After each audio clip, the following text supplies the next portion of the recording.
الفاتح إلى روح سيدنا وحبيبنا وشفينا رسول الله محمد بن عبد الله وعلى آله وأصحابه وأزواجه وذريته وحليب بيته أجمعين وسيدنا أحمد بن عيسى المحمد الفقيه المقدم محمد بن علي وعلي وجميع سادته علي ورسوله وفروعهم وإلى حضرة النبي. الفاتحة.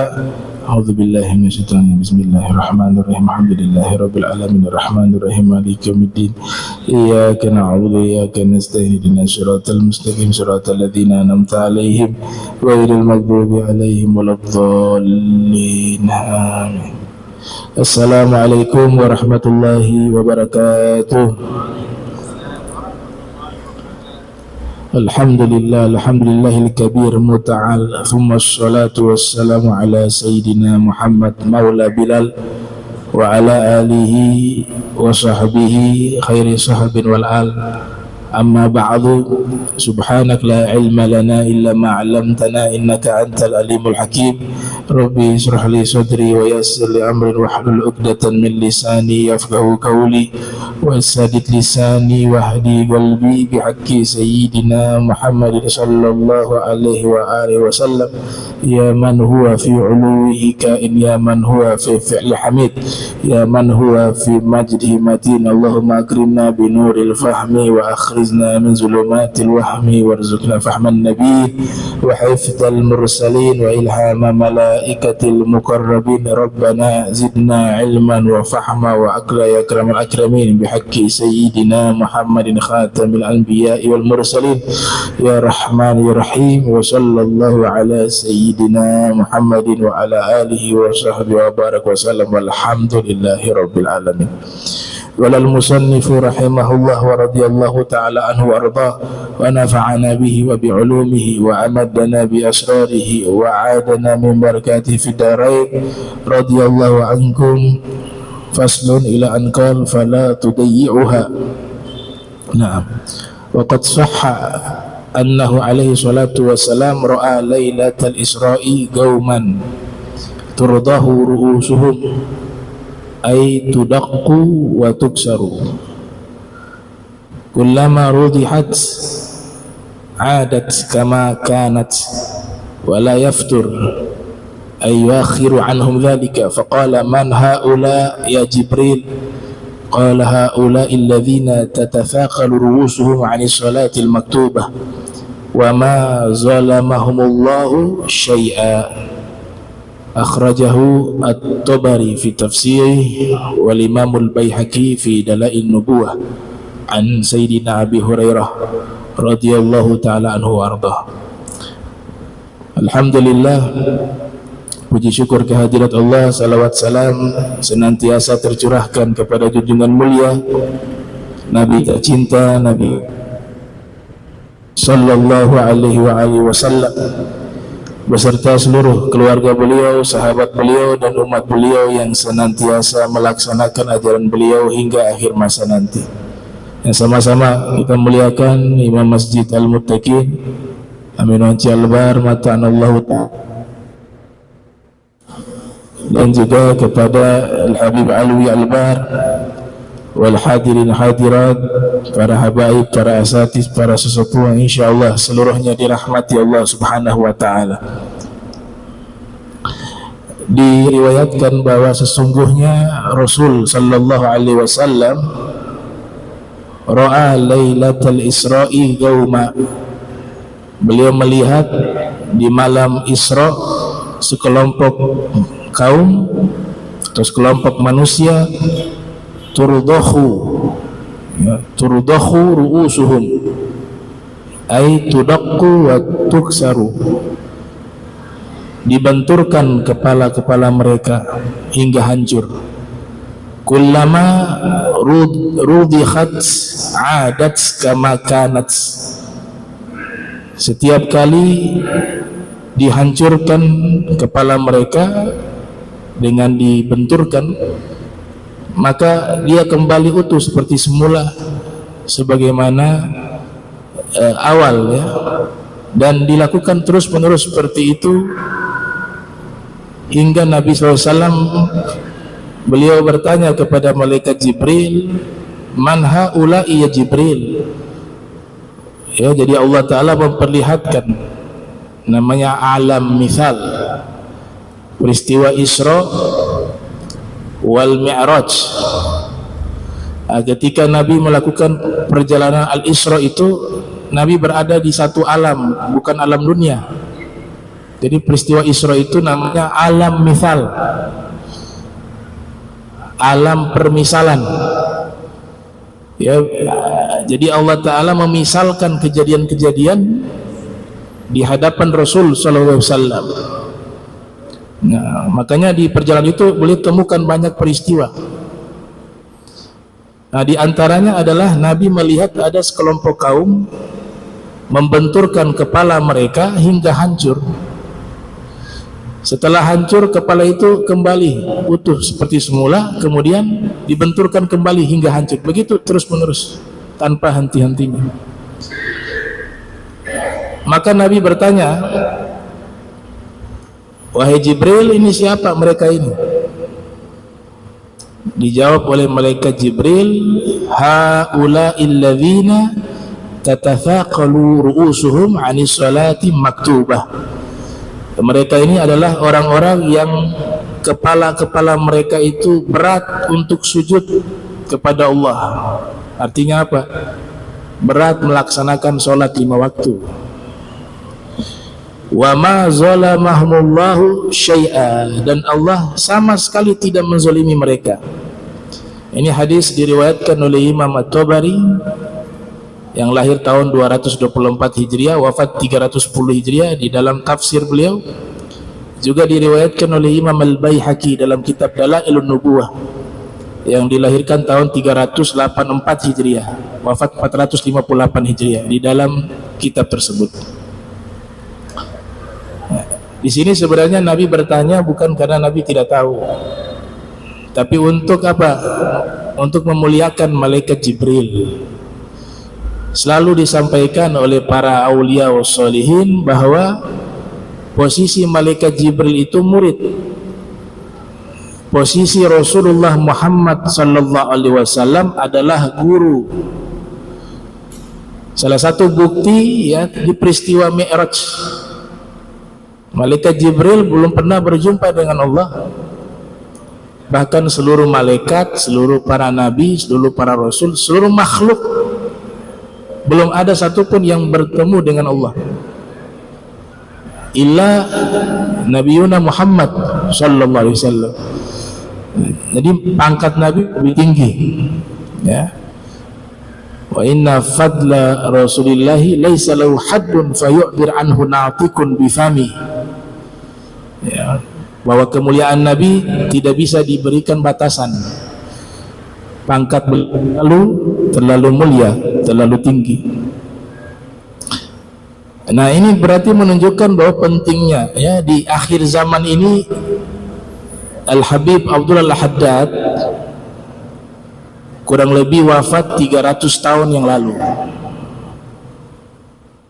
yang menyusun Ratibul Haddad. Di tahun itu 300 tahun yang lalu beliau sudah memberikan pesan. Sebenarnya pesan ini cocoknya di zaman kita. Kata beliau di dalam kitab Al-Hikam Al-Haddadiyah, yang bagi an yadur kalamul alim billah ma'amatil mu'minin ala thalathati umur. Selayaknya orang yang berilmu, yang mengenal Allah, membatasi ceramahnya atau membatasi apa yang ia sampaikan kepada umat itu 3 perkara saja di akhir zaman nih. Yang pertama kata beliau, al-awwalu at-tadhkiru bin ni'am, mengingatkan mereka tentang nikmat-nikmat Allah. Karena di akhir zaman banyak terjadi persaingan, terutama dalam masalah keuangan, jabatan, semuanya hedonis.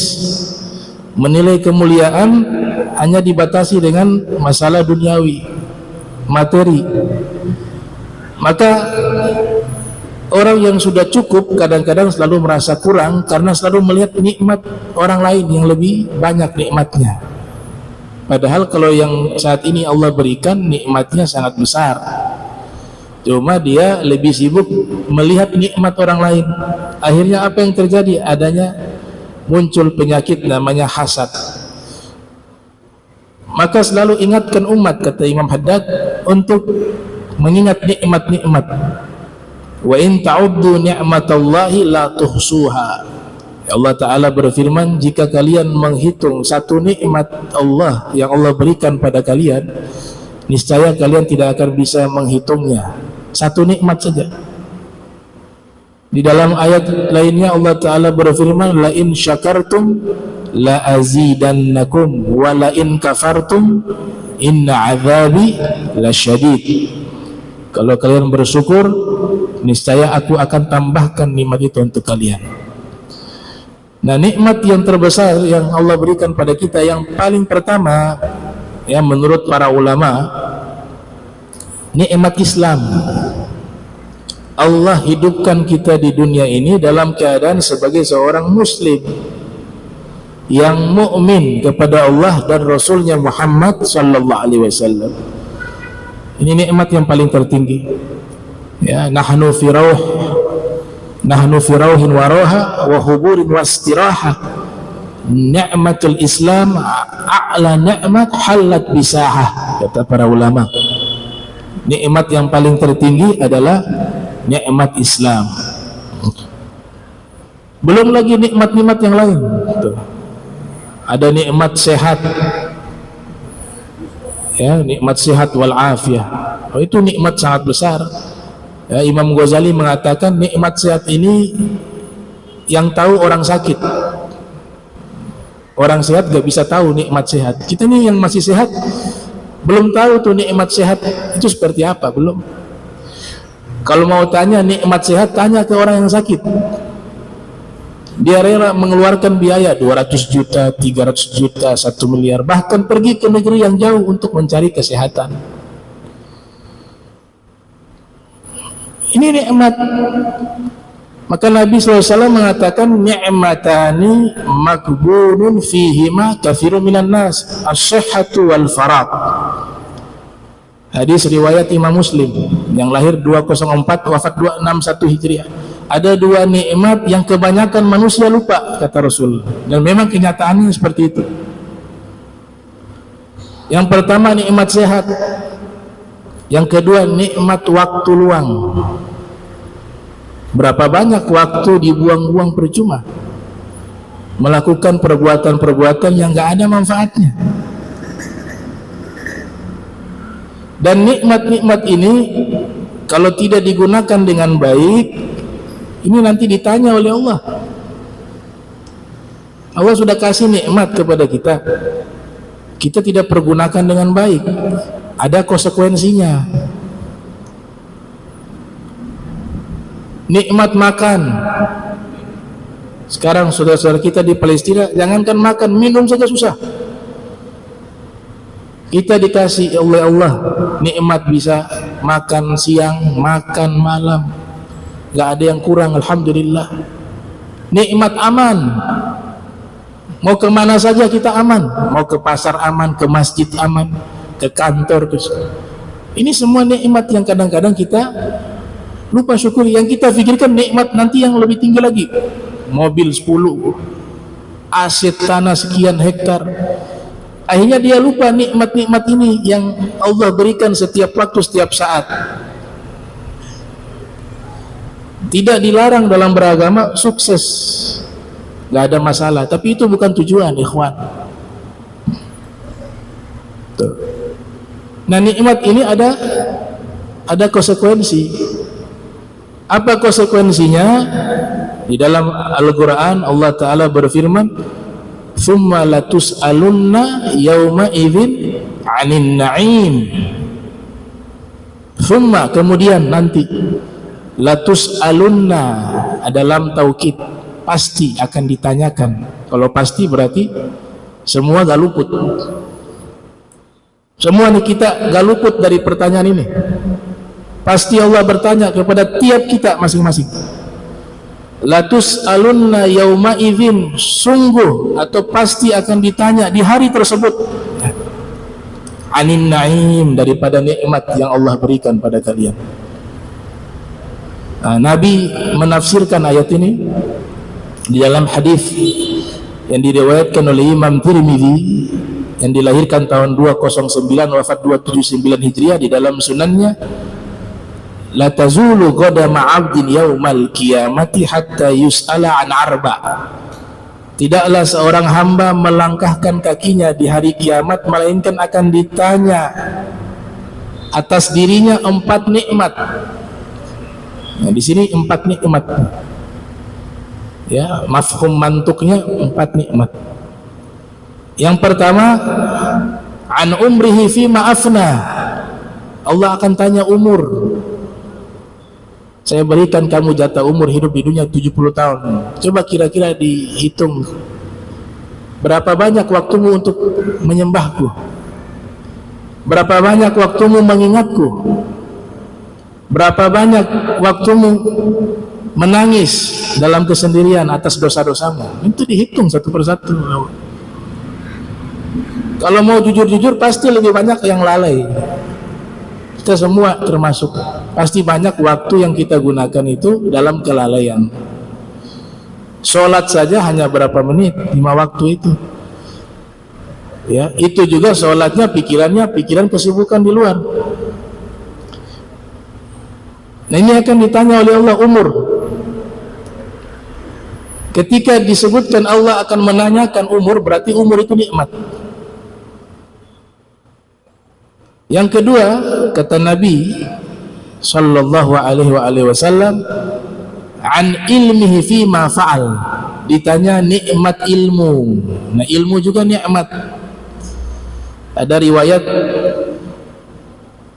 innallaha yu'ti al-mal, sesungguhnya Allah Ta'ala memberikan harta kepada orang yang ia cintai, begitu juga kepada orang yang ia benci.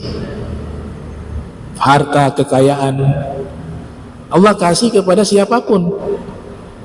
Orang yang dia cintai Allah kasih, orang yang Allah benci Allah kasih. Itu tidak. Namrud kaya raya, Fir'aun kaya raya, ya. Orang yang kafir yang kaya raya dikasih semua itu oleh Allah. Begitu juga kepada orang yang Allah cintai. Tapi ilmu agama yang betul-betul bersanad kepada Rasul dan pemilik ilmu itu mengamalkan ilmunya, itu Allah hanya kasih kepada orang yang Allah cintai. Itu riwayat. Yang ketiga, kata Nabi, an malihi min aina iktasabah wa fima anfaqah. Allah akan tanya harta dari mana didapat, berarti sumbernya dari mana, halal apa haram.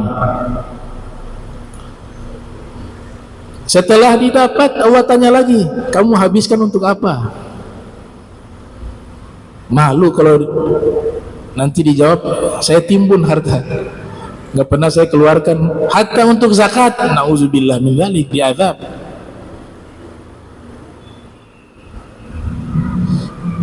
Semua hukum yang tidak diterapkan, keberkahan hidupnya dicabut sampai dia melaksanakan hukum itu. Orang yang melaksanakan hukum Allah, hidupnya itu dihitung ibadah. Tidurnya ibadah, makannya ibadah, duduknya ibadah, selama dia tidak melakukan hal yang haram. Berubah statusnya menjadi sunnah, sudah bukan mubah lagi. Kalau hidupnya menerapkan hukum Allah, hukum Islam, hukum waris misalnya. Orang yang tidak mau menggunakan hukum waris, hartanya itu yang dia makan, yang dia gunakan, wallahi nggak ada berkah, bahkan menjadi dosa. Karena pasti di situ ada kezaliman. Hukum waris itu aturan yang sudah baku. Ada opsi kedua namanya sulhu. Sulhu itu kesepakatan bersama ahli waris dan tidak ada yang terpaksa. karena melihat mungkin ada adiknya ini hidupnya susah, ada saudara-saudaranya dia kaya raya, laki-laki dapat 2 bagian, perempuan dapat 1 bagian, yang perempuannya susah pakai hukum waris dapat sedikit, kasihan. Bagaimana deh, kita nih ahli waris sepakat, kita kan sudah berhasil banyak uang, ini adik kita yang perempuan kita kasih aja deh. Itu keluar dari hukum waris, tapi ridho ahli waris namanya sulhu, dibenarkan dalam hukum syariat. Yang penting semuanya ahli waris ridho. Nah ini kalau diterapkan berkah semua hartanya itu. Jadi hukum Islam jika diterapkan, semua aktivitas kita diberkahi oleh Allah dan bernilai pahala di sisi Allah. Makanya penting sekali ini fikih, penting. Kalau arkanul irth salasa, rukun waris itu hanya 3. Yang pertama muwarrith, orang yang mewariskan harta, yaitu al-mayyit, orang yang meninggal dunia. Kalau hartanya dia bagi di saat ia masih hidup, bukan nama waris namanya, bisa namanya hibah. Waris itu ketika sudah meninggal. Nah bagi anak-anak atau istrinya atau siapapun, jangan pernah ingin meraih kekayaan lewat harta waris. Akhirnya dia berpangku tangan untuk kerja, berharapnya itu jadi jelek, ini cepat meninggal. Kan kalau waris kan harus mati, harus wafat. Jadi secara tidak langsung harapannya itu cepat meninggal orang itu, cepat meninggal. Gak bisa berkah itu harta. Cari kesuksesan harta dengan usaha sendiri, jangan dari waris. Waris itu bonus, jangan diharapkan. Yang kedua, warithun, yang terima waris, rukun waris yang kedua, harus ada yang terima waris. Yang ketiga namanya tirkah. Tirkah itu adalah harta peninggalan. Nah ilmu ini adalah ilmu yang pertama kali punah dalam Islam. Sekarang sudah tidak banyak orang ahli waris, ilmu ahli waris sedikit, ya. Kita harus mengakui itu sudah jarang yang ahli waris. Ulama-ulama yang pakar di bidang ilmu waris sangat langka, ada tapi langka. Dan Nabi SAW sudah menyatakan hal itu di dalam hadis yang diriwayatkan oleh Imam Daruqutni, ta'allamu al-fara'id wa'allimuha, belajarlah ilmu waris dan ajarkanlah kepada orang lain. Fa innaha nisful ilm, karena sesungguhnya ilmu waris itu separuh dari ilmu agama.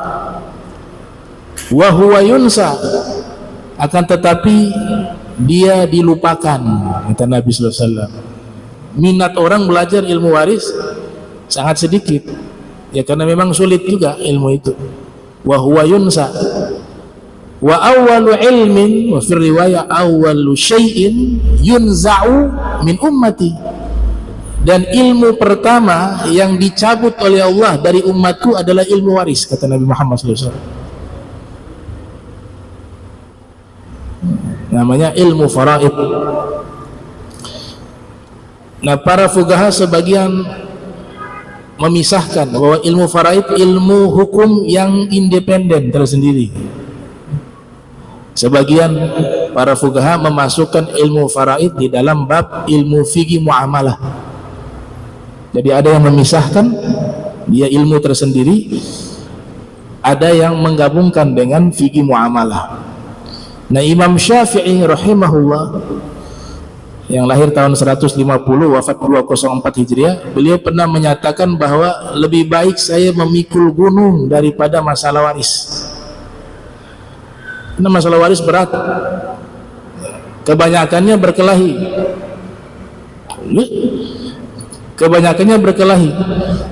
kebanyakannya konflik.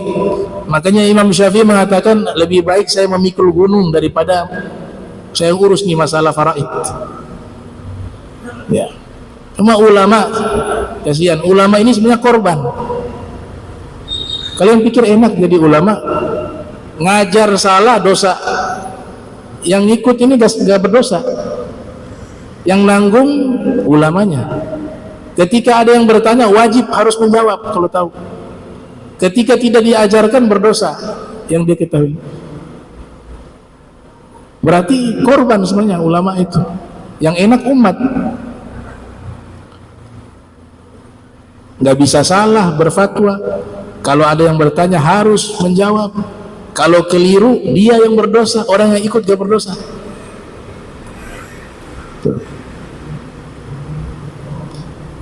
Nah, makanya penting sekali di akhir zaman kata Imam Haddad, yaitu mengingatkan umat tentang nikmat yang Allah berikan sangat banyak.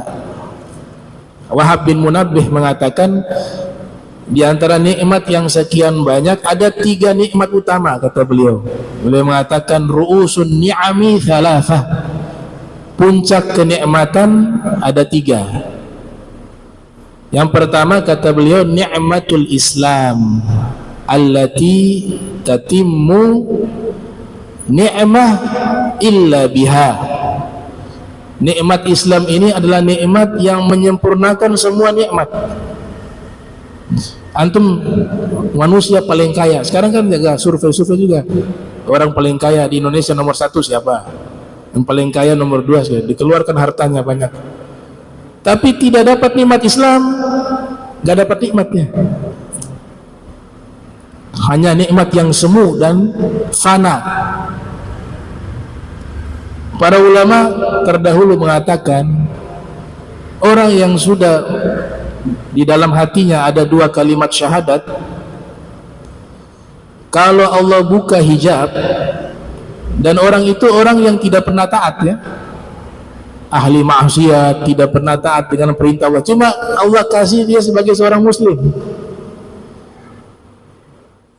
Kalau dibuka tabir 2 kalimat syahadat yang ada dalam hatinya itu, kalau bisa diperlihatkan, maka cahayanya lebih terang dari matahari, sehingga orang-orang menyangka itu Tuhan dan orang itu disembah.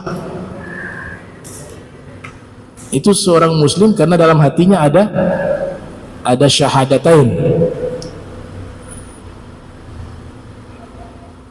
Yang kedua kata beliau adalah ni'matul afiyah allati tatibul hayatu illa biha. Yang kedua nikmat sehat afiat, karena dengan nikmat sehat afiat kehidupan ini bisa dia nikmati. Antum kaya raya tapi sakit tuh, makan apapun gak enak, makan ini gak enak, makan tidur tidak enak. Apa nikmatnya hidup tanpa sehat? Ini berkata Imam Wahab bin Munabbih ya, beliau generasi tabi'in, mantan pendeta masuk Islam. Wahab bin Munabbih punya saudara namanya Hamman bin Munabbih, muridnya Abu Hurairah. Yang ketiga kata beliau adalah ni'matul ghina allati la yatimul aish illa biha, yaitu nikmat cukup, al-ghina, cukup. Karena dengan nikmat cukup maka hidupnya itu bisa terasa sempurna. Ini 3 nikmat utama kata beliau Imam Wahab bin Munabbih. Yang kedua kata Imam Haddad, di akhir zaman yang perlu disampaikan kepada umat adalah ilzamut ta'ah. Ilzamut ta'ah ya, ilzamut ta'ah. Mengajak umat untuk taat kepada Allah. Ilzamut ta'ah. Nah, orang yang sudah diberikan rizki oleh Allah, mudah melaksanakan perintah Allah, mudah meninggalkan larangan-larangan Allah, dan dia menjadi orang yang taat kepada Allah, itu yang namanya diberikan taufik. Taufik itu apa sih taufik? Khalqu qudrati ta'ah. Allah ciptakan kemampuan orang itu untuk bisa taat kepadanya. Tapi Allah yang ciptakan, bukan kita. Nabi Shallallahu Alaihi Wasallam punya slogan. Nabi punya slogan, artinya beberapa kali Nabi selalu mengucapkan kalimat tersebut. Slogannya Nabi apa? Allahumma laula anta mahtadaina wala tasaddaqna wala sallaina fa'anzilna alaina sakinah, fa'anzil alaina sakinah, ya, fa'anzilan alaina sakinah wa thabbit al-aqdama in laqaina innal ula qad bagaw alaina wa in aradu fitnatan alaina abaina. Itu slogannya Rasul SAW. Apa artinya? Ya Allah, kalau bukan karena Engkau, kami semua tidak dapat petunjuk, kami semua tidak akan bisa bersedekah, kami semua tidak akan bisa berpuasa, kami semua tidak akan bisa melaksanakan sholat. Ini semua karena Engkau ya Allah. Fa'anzilan alaina sakinah, maka turunkanlah kepada kami ketenangan. Wa thabbit al-aqdam in laqaina, dan kokohkan langkah kaki kami ketika nanti berjumpa denganmu. Kemudian kuatkan kami bahwa kami punya musuh di masa itu, orang musyrik yang selalu ingin menyerang kami dan selalu ingin menyebarkan fitnah. Abaina, maka kami abaikan. Itu slogan yang selalu diutarakan oleh Rasulullah SAW. Ada yang mengartikan in laqaina, jika kami bertemu, bisa bertemu kepada Allah, bisa juga bertemu musuh. Ini punya tafsiran in laqaina. Baik. Suruh untuk ingatkan umat taat. Bagaimana cara taat kepada Allah? Taat kepada Rasul. Rasul sudah menerangkan ini perintah, ini larangan. Wa may yuti'ir rasula faqad ata Allah. Siapa yang taat kepada Rasul, maka sungguh dia telah taat kepada Allah. Ati'ullaha wa ati'ir rasul wa ulil amri minkum wa in tanaza'tum fi syai'in farudduhu ila Allah wa rasul. Wa ma atakum rasulu fakhudhuhu wa ma nahakum anhu fantahu. Apa yang Nabi berikan pada kalian ambillah, apa yang Nabi larang tinggalkanlah. Itu bentuk taat. Taat kepada Allah dengan cara taat kepada Rasul sallallahu alaihi wasallam. Nabi mengatakan kullu ummati yadkhulunal jannah, seluruh umatku masuk surga. Jadi Nabi sudah meminta kepada Allah untuk memasukkan seluruh umatnya ke dalam surga. Hingga Nabi mengatakan apa? Perumpamaan saya ingin menyelamatkan kalian dari neraka seperti laron. Ketika ada cahaya, dia mendekati cahaya tersebut, padahal itu bisa membahayakan. Pada masa dahulu lampu pijar atau obor, ini laron-laron lihat ada cahaya mendekati, padahal bisa membunuhnya, bisa membinasakannya. Maka pada waktu itu ada orang yang menggeser, ya, melindungi mereka jangan sampai pergi ke api tersebut, sumber api tersebut yang nanti bisa membakar. Kata Nabi, ya perumpamaan ini saya dengan kalian. Saya ingin menjauhkan kalian dari api neraka, tapi kalian sendiri yang mau masuk ke dalam api neraka, kata Nabi Muhammad SAW. Nabi sudah berusaha, tapi kalian sendiri yang ingin masuk. Makanya dalam hadis Rasulullah SAW bersabda, kullu ummati yadkhulunal jannata illa man aba. Seluruh umatku masuk ke dalam surga kecuali yang tidak mau masuk surga. Qila ya Rasulullah wa man ya'ba. Ada yang bertanya, wahai Rasul, siapa yang tidak mau masuk surga? Kata Nabi, man ata'ani dakhalal jannah wa man asani faqad aba. Yang taat padaku dia masuk surga, yang tidak mau taat padaku dia yang mau masuk neraka. Tuh.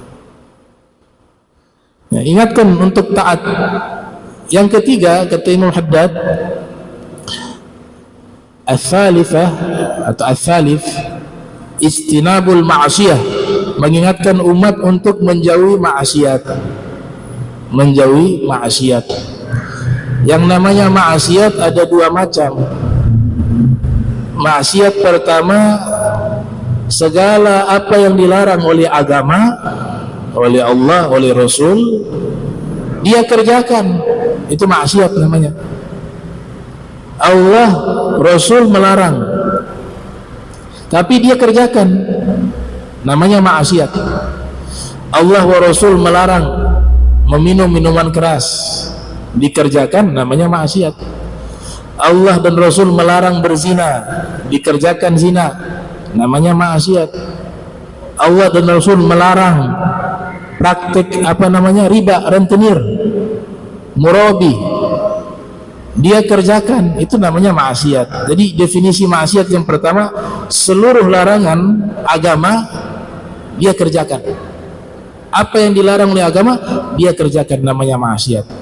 Atau yang kedua, seluruh perintah agama, perintah Allah, perintah Rasul tidak dikerjakan, itu maksiat juga, sama. Allah dan Rasul perintahkan setiap hari sholat 5 waktu, dia tidak kerjakan, maksiat. Allah dan Rasul perintahkan untuk keluarkan zakat bagi yang sudah nisab, dia tidak keluarkan, itu maksiat. Allah dan Rasul perintahkan untuk berbuat baik kepada tetangga, dia tidak berbuat baik, itu maksiat. Jadi maksiat itu melakukan apa yang dilarang oleh agama dan meninggalkan perintah agama, sama, namanya maksiat. Dikasih peringatan oleh Allah, ya ayyuhalladzina amanu qu anfusakum wa ahlikum nara, wahai orang-orang beriman, jagalah diri kalian dan keluarga kalian dari api neraka. Waquduhan nas wal hijarah, tahu tidak bahan bakar neraka itu apa? Kata Allah, bahan bakarnya manusia dan batu. Alaiha malaikatun giladun syidad, di dalam neraka itu ada malaikat yang kasar, yang keras. Kasar, gilaz, syidad, keras. La ya'sunallah ma'amarahum wa yaf'aluna ma yu'marun. Malaikat-malaikat tidak ada yang bermaksiat kepada Allah atas apa yang Allah perintahkan, dan juga mereka mengerjakan apapun yang diperintahkan oleh Allah Subhanahu wa taala. Ini akhir zaman ngasih nasihat ke umat tiga ini. Jangan ruh menyatu dengan ruh. Jangan bicerita terbang ke langit. Jangan cerita ini nama ruh begini, ini nama ini. Jangan cerita ma'rifat, kalau sembah tidak dapat ma'rifat, sembahnya ke patung bukan ke Allah. Akhirnya orang gak sholat. Kata Imam Haddad, tiga itu. Jangan terlalu banyak cerita-cerita khayal di depan publik. Kita percaya keramat itu ada, tapi harus lihat orang ini siapa yang kita ajak bicara. Ada majlis am, ada majlis khos, ada majlis umum, ada majlis khusus. Ya, orang sekolah aja ada kelas, ada SD, ada SMP. Coba anak SMP bawa ke kelas S3, nggak nyambung. Anak SD dimasukkan ke kelas S2, nggak nyambung.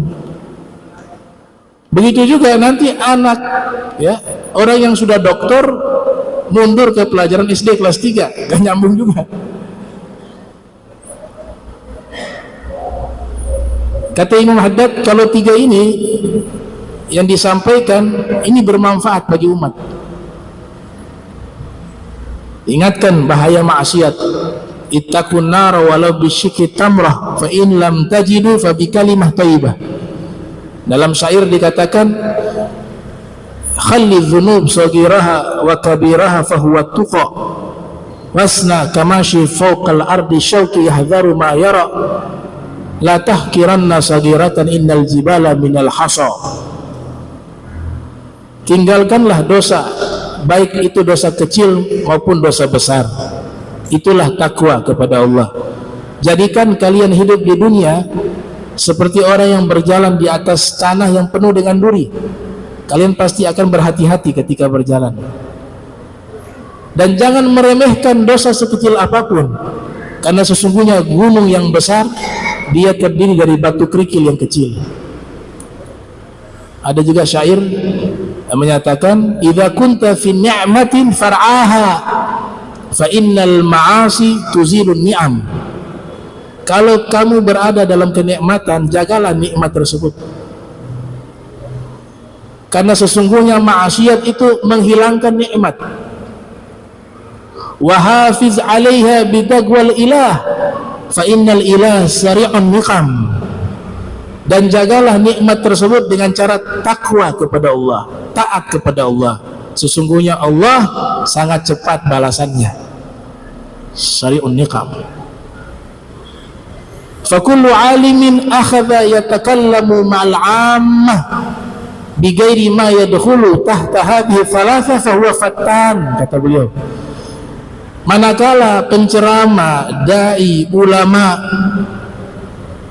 memberikan pidato, ceramah, pengajaran ilmu kepada orang awam keluar dari 3 hal ini, maka dia adalah penyebab fitnah di tengah umat.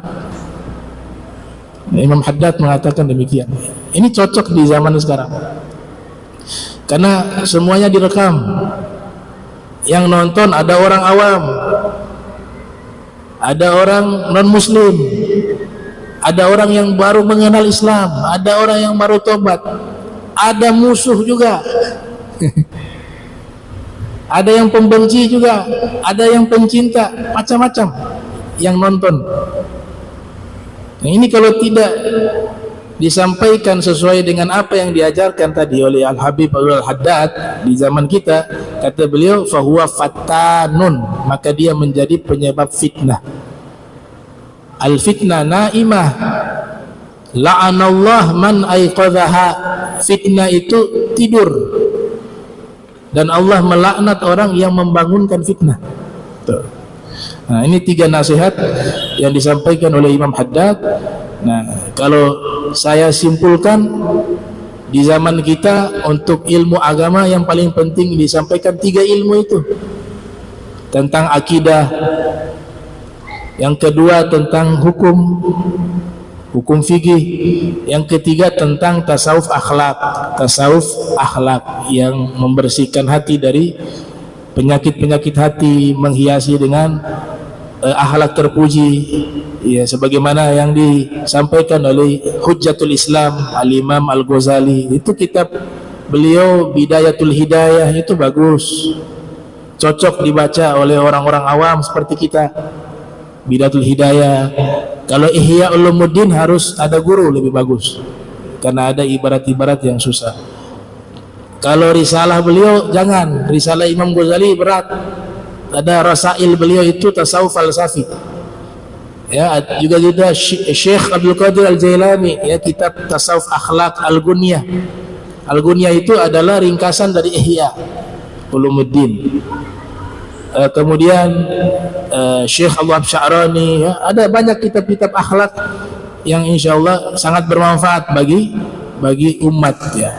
Adapun kitab Insanul Kamil, nah, itu jangan dibaca, jangan diajarkan juga, ya. Syekh Abdul Karim Al-Jili, itu kitab kalau orangnya belum pernah mengalami pengalaman spiritual pasti menyimpang. Kitabnya Syekh Ahmad Nafis Al-Banjari, kitabnya Ibn Arabi, ya, Al-Futuhatul Makkiyah, Fususul Hikam. Ini kitab-kitab yang berat. Ya, semua boleh belajar dan membaca kitab-kitab ini, ya. Makanya batasi yang tadi itu 3 tadi. Dan kesemuanya ini kita husnuzon aulia Allah. Ya, kita gak mau ikut pendapat yang sudah berani menyesatkan, bahkan mengkafirkan mereka. Ya, kita berlepas dari pandangan itu. Itu terlalu ceroboh di dalam memvonis orang. Kalau pendapat kita dan guru-guru kita, ya, mereka itu aulia wassolihin, orang-orang yang luar biasa, tapi sudah masuk ke fase fana. Orang kalau sudah sampai puncak spiritual itu sudah fana, istighraq, kesadarannya sudah hilang.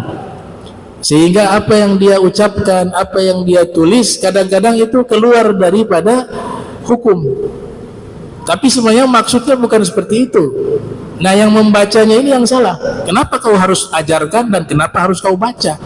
Dan kenapa kau harus sampaikan kepada umat? Itu.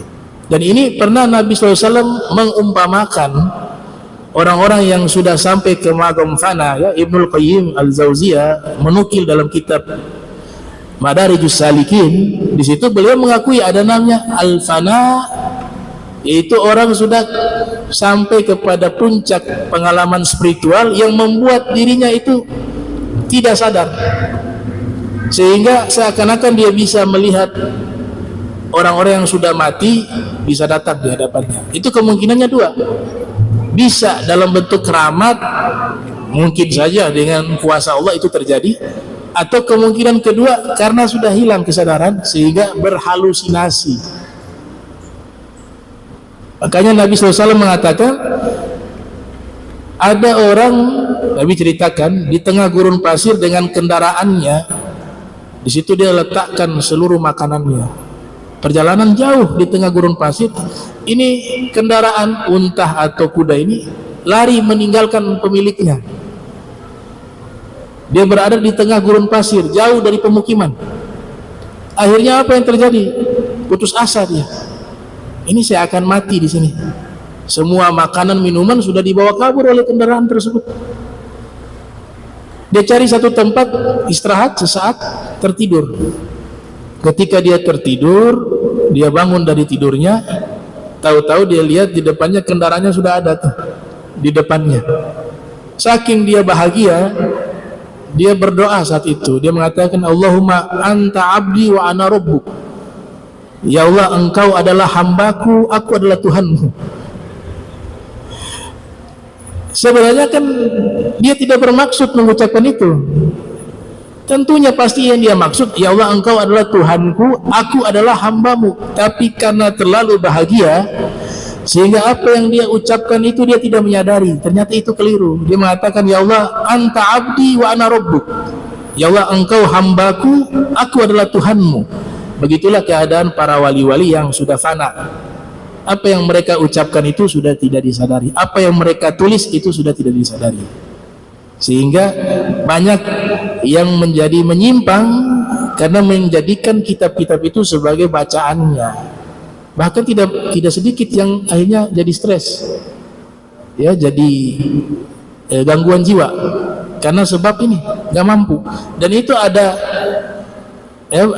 syaitan wa jin banyak di situ, eksploitasi, ya, banyak di situ karena mereka memanfaatkan itu. Tapi yang menulis ini jangan sampai salah paham, menulis ini tidak salah, itu kan mereka keadaan lagi gak sadar, fana. Dan mereka semua aulia wassolihin itu. Nah, hadis tadi berkaitan dengan Allah saking bahagia kepada para pendosa yang mau bertobat. Allah gambarkan lewat lisan Nabi seperti orang tadi kehilangan kendaraannya, tahu-tahu buka mata kendaraannya ada di depannya. Dia saking bahagia sampai doanya salah. Kata Nabi, begitulah Allah bahagianya kepada hambanya yang jauh dari Allah. Tiba-tiba hamba ini kembali mau bertobat. Allah bahagianya seperti itu, kata Nabi Muhammad SAW. Nah, insyaallah kita lanjutkan lagi di pertemuan berikut. Bismillahirrahmanirrahim. Allahumma jam'ana hadza jam'an marhuma wa tafarraqna min ba'di tafarruqan ma'suma wa la tajal minna wa la minna syai'an mahruma. Subhanaka wa bihamdika asyhadu an astaghfiruka wa atubu ilaik. Wa sallallahu alaihi Muhammadin wa ala alihi wa sahbihi wa baraka wasallam. Wa lakum minkum wassalamualaikum warahmatullahi wabarakatuh. Kita doakan kepada Pak Guntur Negara mudah-mudahan sehat wal afiah. Bisirul Fatihah. Bismillahirrahmanirrahim. Alhamdulillahirabbil alamin arrahmanirrahim maliki yaumiddin. Iyyaka na'budu wa iyyaka nasta'in.